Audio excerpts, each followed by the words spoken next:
Our theme for this year's Future Focus event is Vision with Purpose, Building Meaningful Careers in Optometry. It's fitting that our speaker brings a powerful perspective on how service and community can shape a meaningful career. Dr. Martina Sawatzky is a graduate of the University of Waterloo, who now practices optometry in her hometown of Winnipeg, Manitoba. During her time as a student here at Waterloo, Dr. Sawatzky participated in international optometry services, trips to Honduras with Eye Care International, with Peru, sVOSH, University of Waterloo. She also helped organize a Dining in the Dark fundraiser supporting Optometry Giving Sight, where her team was recognized as one of the top student fundraising groups that year.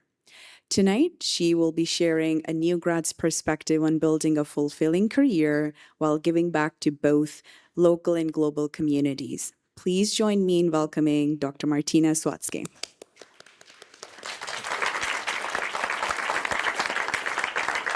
All right.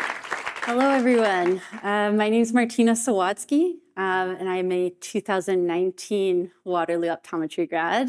2019 class represent tonight.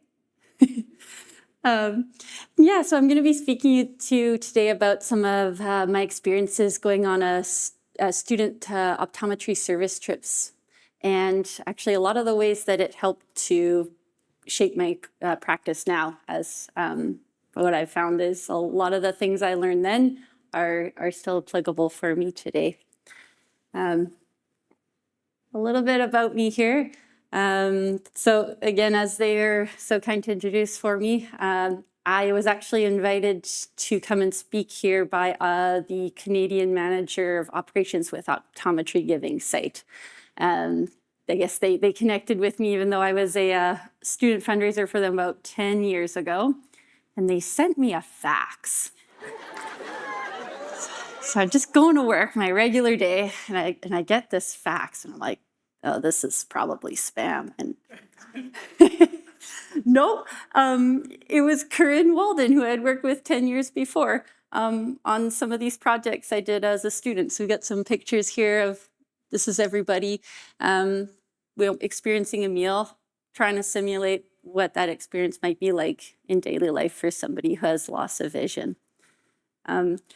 And I really appreciate actually all of the work that Optometry Giving Sight does, and especially how they involve students in their work early as well.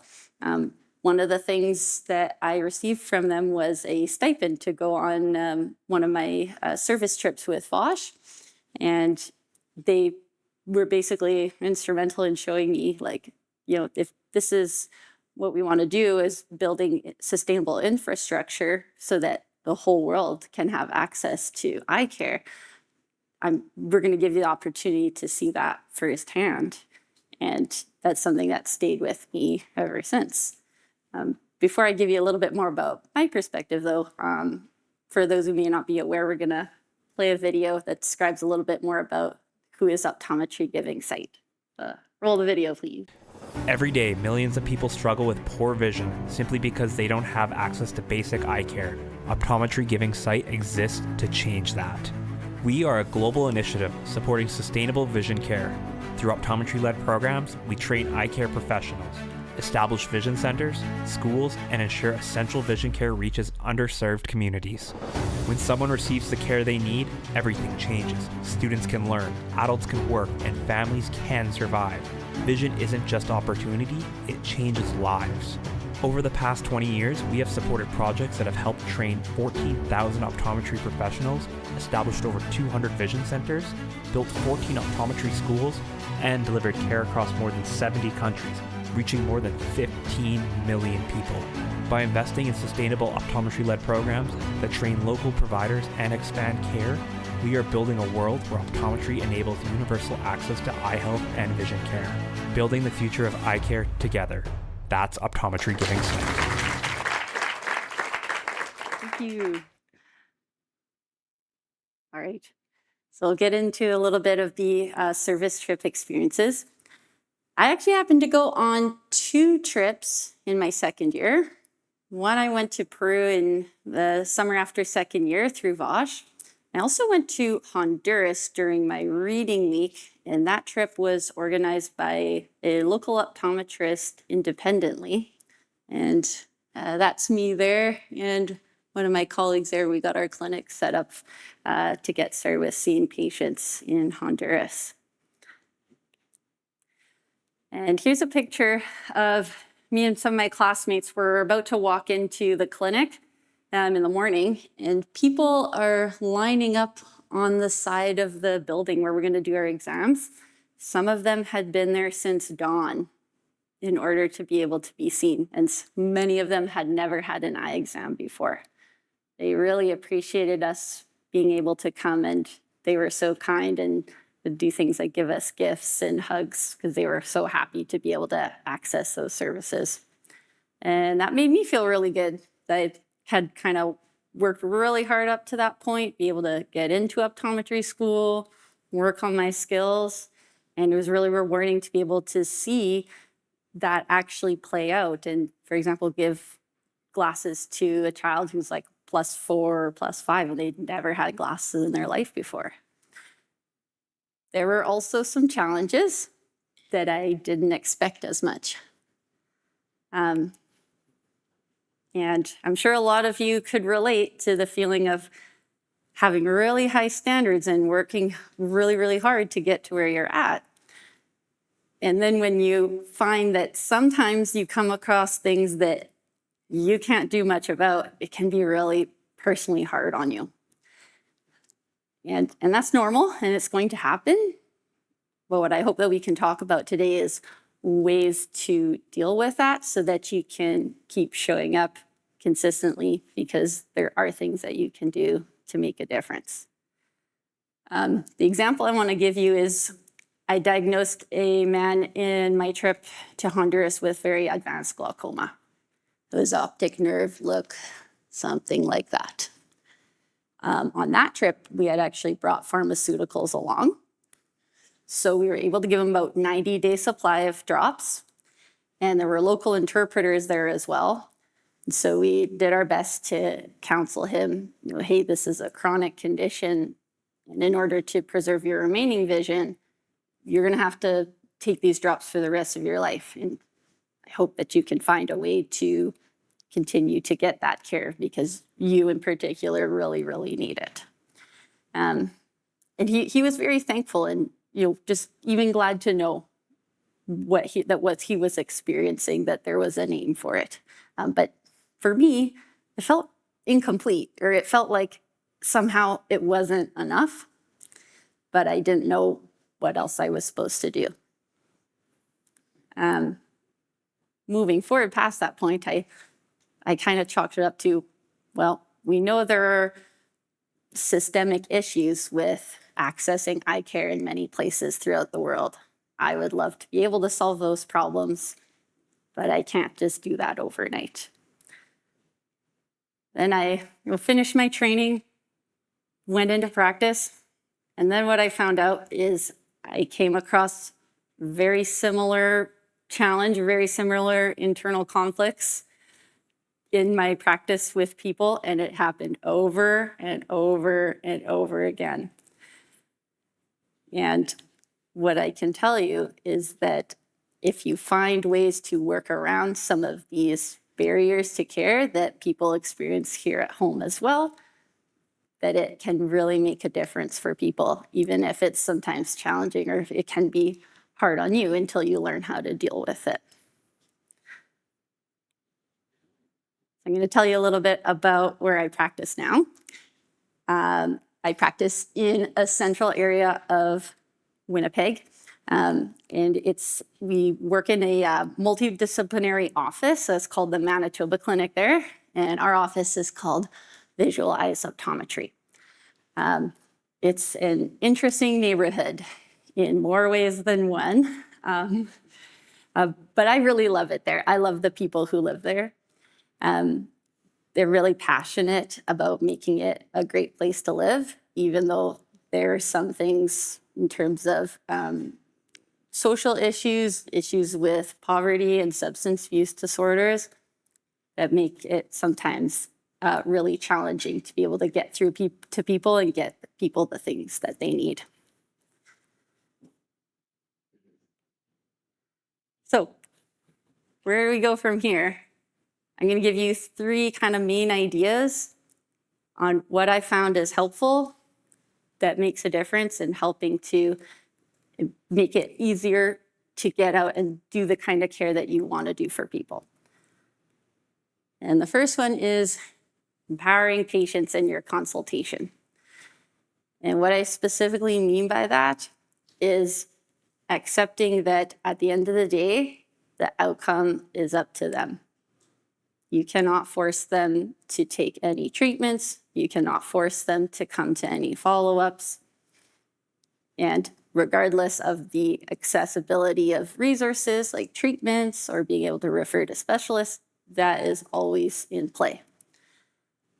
What you can do, though, is knowing that if you meet them where they're at, including what resources are available to them, then that helps you to think about if these are my options, even if they're not ideal, that you present those to them in a way that they can understand and empower them to make the choice that works best for them. So I want to go back to that glaucoma case I was telling you about. Here's what I would remind myself of back then that I think would be helpful now.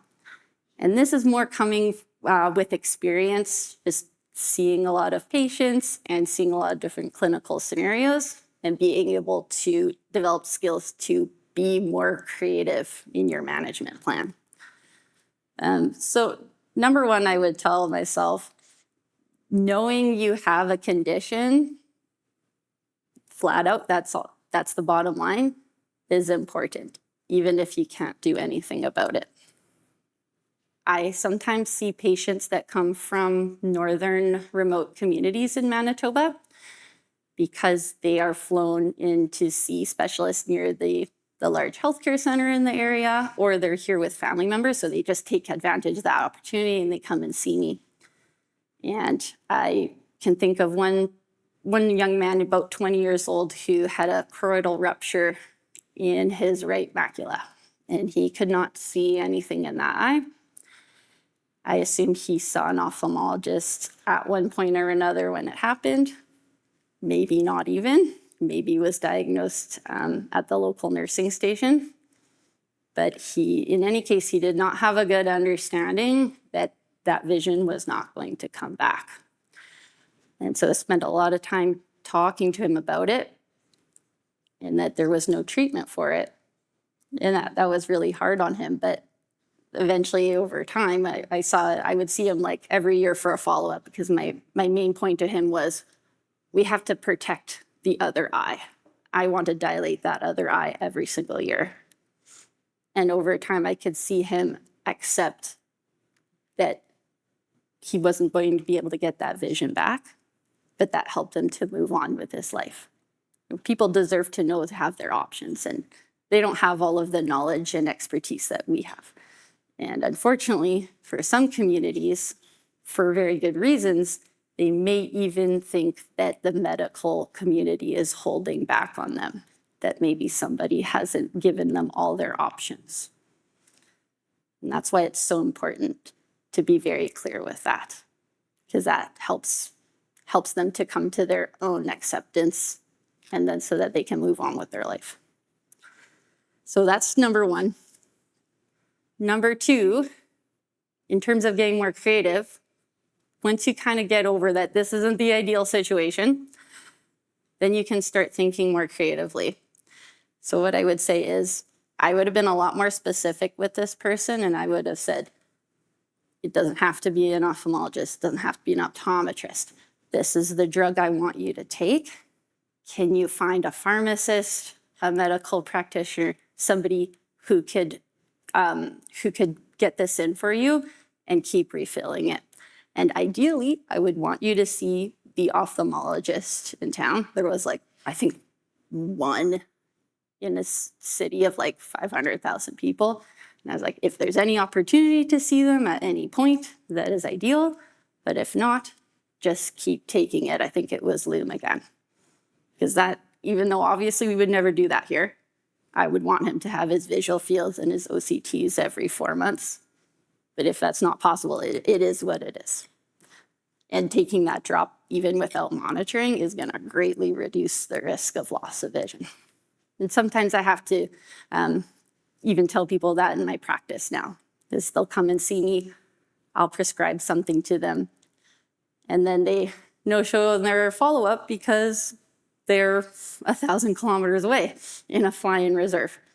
And so sometimes I have to pick up the phone and say, okay, when are you coming back next? Okay, here's some refills. Please try to come soon. And just making it work. Yeah.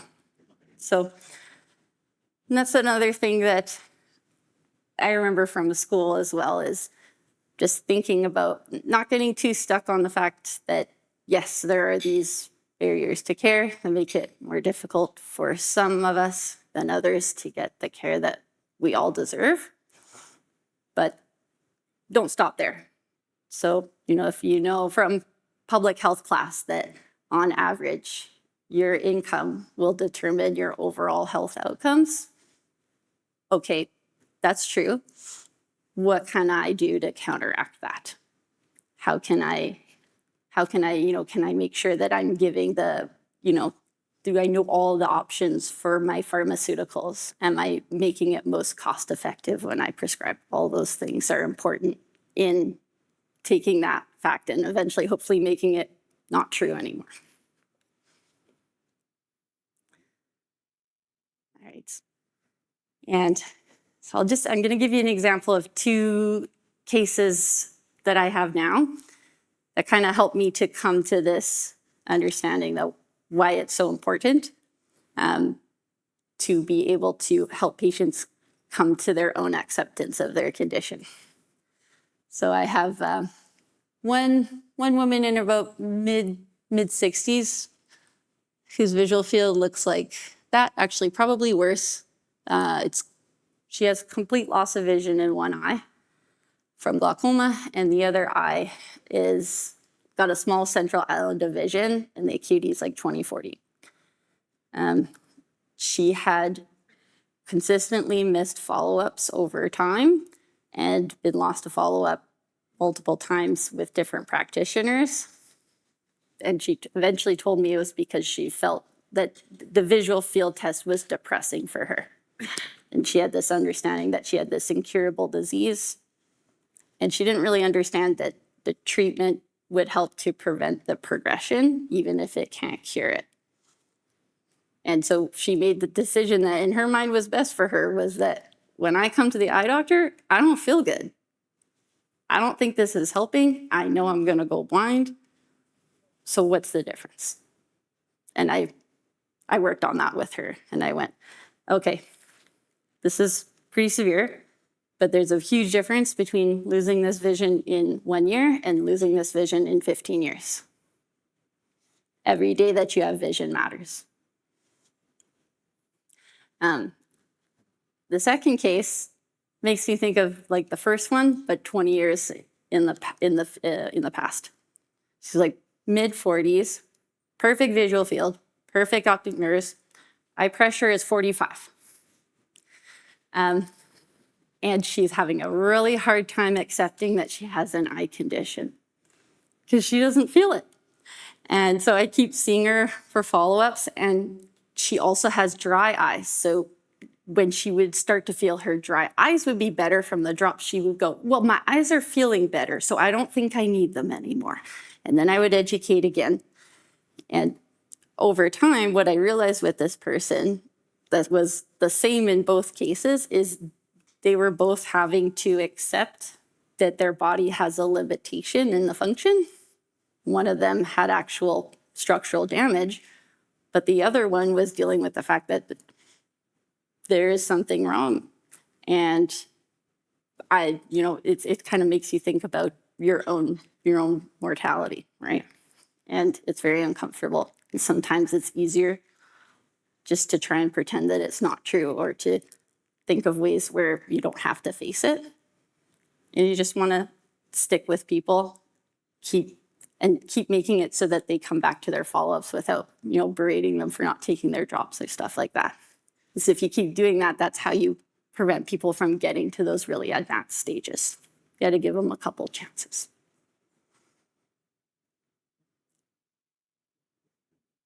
And yeah, again, it's a funny paradox because we can do so much, but at the end of the day, it's up to them. What you do is you make them aware of the choices that they have. And if they are aware of more choices, they can make better ones. All right, so number 2, you gotta join teams with shared values. I think our lovely panelists did a really good job with this one. When we work, it's as a team. And some of the situations that I've been describing to you up till now, when you're in that situation and you're working with people on things that can be so heavy, it's emotionally draining on you. So you have to have support if you want to keep doing it consistently. And my first experience with that is in this team here. This is our group photo when we went to Honduras, and we're also here with the local interpreters there. It was like my first clinical experience ever. And I did not realize how special this team was. I realize it now. Everybody had a common goal. Everybody was there for the same reason. They wanted to help people who didn't have access to eye care and make best use of their skills.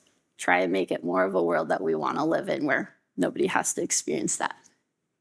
And it's a lot easier to work on a team where everybody's positive and feeling upbeat and kind of has the same frame of mind. This is my team now. I couldn't do what I do without them.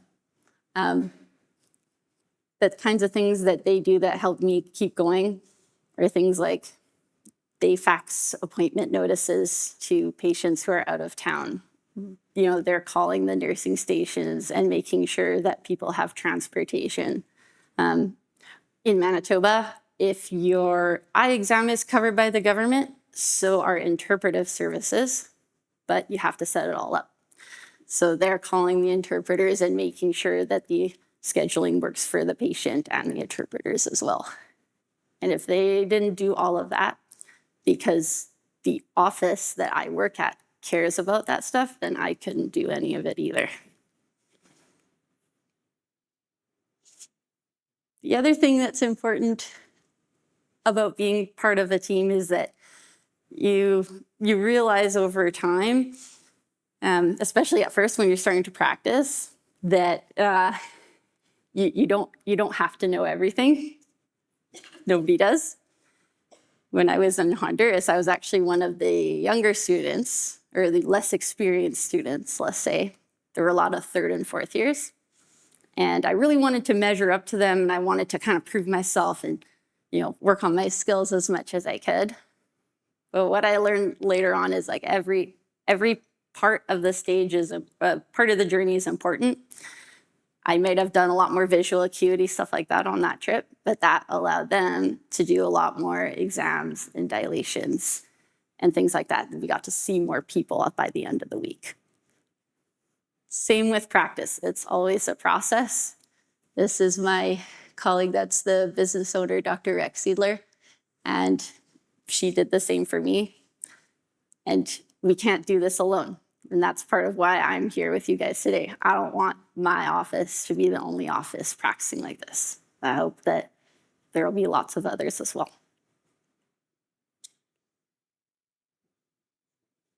She's also very cool and fun.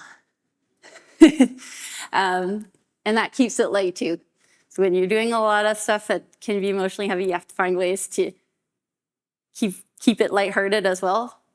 Keep it fun. And that's what keeps you going. When I was in Honduras, I got bit by a lot of mosquitoes, and I had a really bad allergic reaction. Yeah. And I got these really swollen ankles. And I think I easily could have just quit it and gone, I can't do this, because they were like hanging over top of my, like the edge of my shoes. It was really bad. but we just had so much fun. It just flew by. And I kept wanting to go. And sometimes I just wouldn't even think about it. And I just like, the team needs me. And that's how she makes me feel. Same thing. Sometimes I go, oh, I'm so tired. I can't do this anymore. She's like, come to this event. Oh, there's going to be so many cool people there. And, we're going to meet some ophthalmologists. Make some connections. I go, all right, yeah. And yeah, here we are 6 years later. Here's us. That's me and the 2 other second years on the trip. Yep. And we're just doing this because we're second years, right? And yeah, I really love that picture. Some of you may recognize the person in the middle. Basically, I just want you guys to know, like, wherever you're at, like, that trip was prioritized for the more experienced students. So I wasn't sure I was going to be able to go. But guess what? Us 3 went because other people didn't sign up. So it's about showing up. And the more you show up, the easier it gets for you. And then the better you get so that you can share it with somebody else. So I think I was a little hard on myself at the time, but somebody's got to do it. Okay. I'm excited to see what you guys are going to do. It's my weight quote picture. I think sometimes we know that we're on that high, right? When you're at the white coat event. And then it starts getting hard. We actually have to work and go into clinic and do labs and things that really challenge you. But I think it's a good reminder for me too. It's like, you're here for a reason.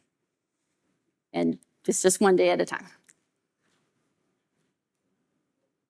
All right, number 3, you gotta self-describe your success.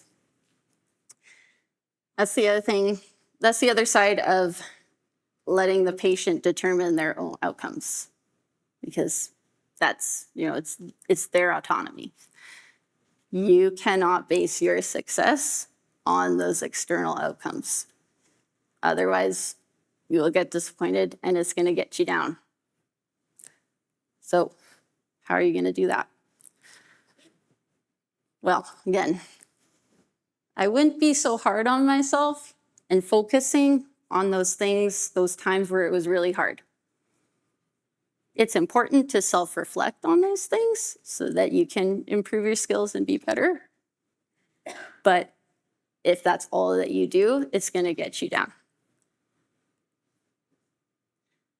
So here's a little cycle that I like to think of in my head when things come up in my office. Let's say I like to call it a learning opportunity. Something goes not the way I want, or maybe something does go the way I want. I self-reflect. I go, okay, so for example, somebody they didn't understand what I was trying to tell them about glaucoma. They really didn't want to go for cataract surgery. I said all the things I usually say that work all of the other times. Why didn't it work for this particular person? So I try and go back and go, was it a language barrier? Was there some aspect like where they didn't have their questions answered that I didn't pick up on? Because patients aren't always clear about exactly what is bothering them when you're trying to work on a solution for something. But sometimes it will come to you later on. I could have reframed it this way, or I could have said it that way. It can be helpful. Without at the same time going, how can I prevent this particular outcome from ever happening again? Because that's never going to work.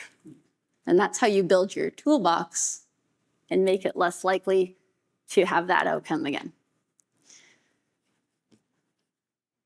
I think of one patient, another one who's advanced glaucoma.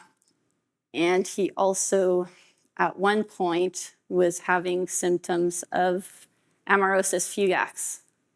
Who knows what that is? Yeah. So symptoms of, we're going to have a stroke in the eye very soon. I remember working with him on his eye pressure, and that was going really well. And then he started coming in with these symptoms, and I'm explaining what that means and going, we have to do these urgent referrals. Got him in to see the retinal specialist. Then I didn't see him for about a year. I don't know what happened between then and now. I got the report that he was going to see the family doctor. But then by that point, I saw him, I think, a year later, and he had had a stroke and had stopped all his glaucoma medications. That's the kind of thing that can happen even when you do your best, you work really hard at it, and something happens and they're just not able to continue on, even if you did your best. And that's where I would just want to be clear that self-reflection is good, but it's not to beat yourself up on, because sometimes it's going to happen. You got to celebrate your wins. That helps keep your positive focus. Something that we do in our office is when somebody says something nice about the team member, we write it down and we give that person a sticky note. So the front desk will give these to me. And if somebody comes back and says, wow, these glasses are good, I can see crisp, I'll send them back to one too. And yeah, your perception determines your reality.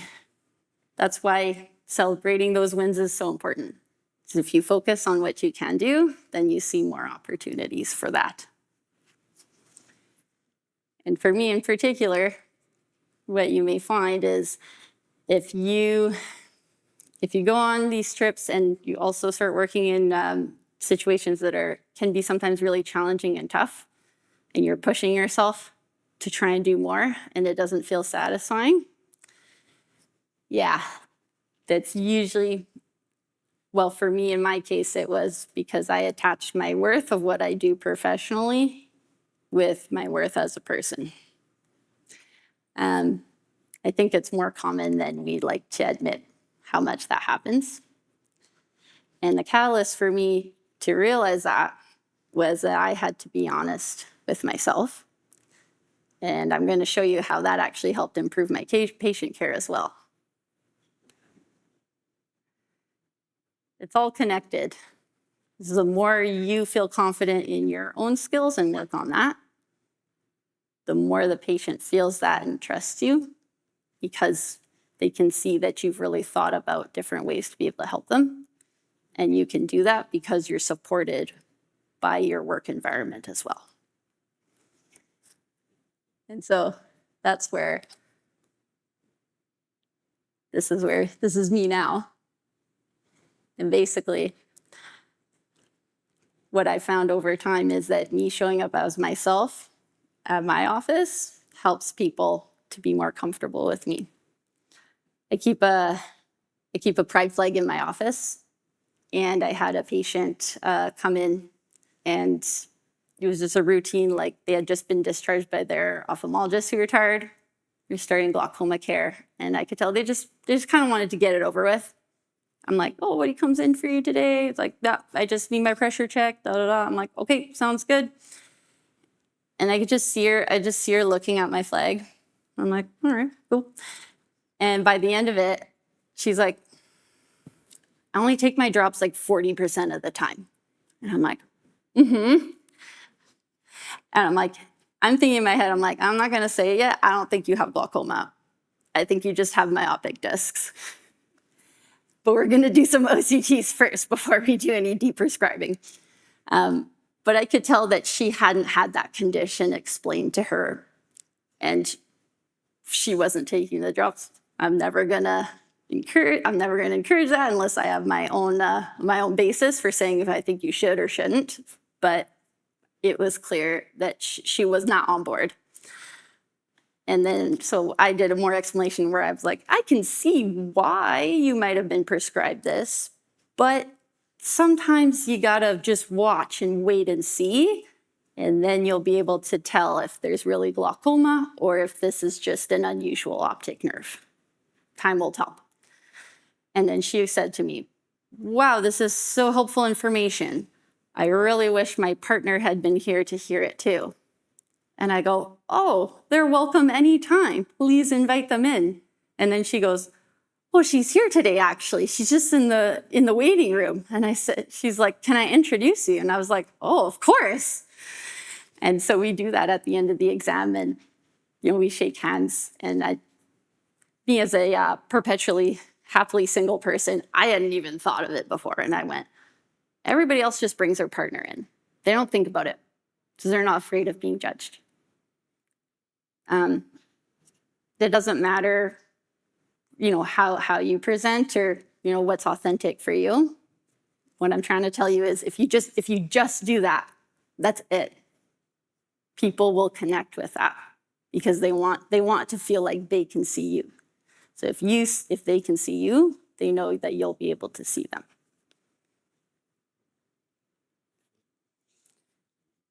And that's where Optometry Giving Sight comes in as well.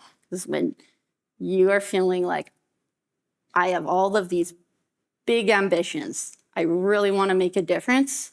And you feel like you're fighting against a massive problem. That's where Optometry Giving Sight comes in. So as they said in the video, in like about 20 years, they started 14 optometry schools that are actually self-sustaining. That's huge. So things that you can do are like joining the programs when you're in practice, and also any student activities that might be going on as well. They even have programs like you add on $1 or $2 to the frame costs in your office, and that is just automatically set up as a donation to Optometry Giving Sight.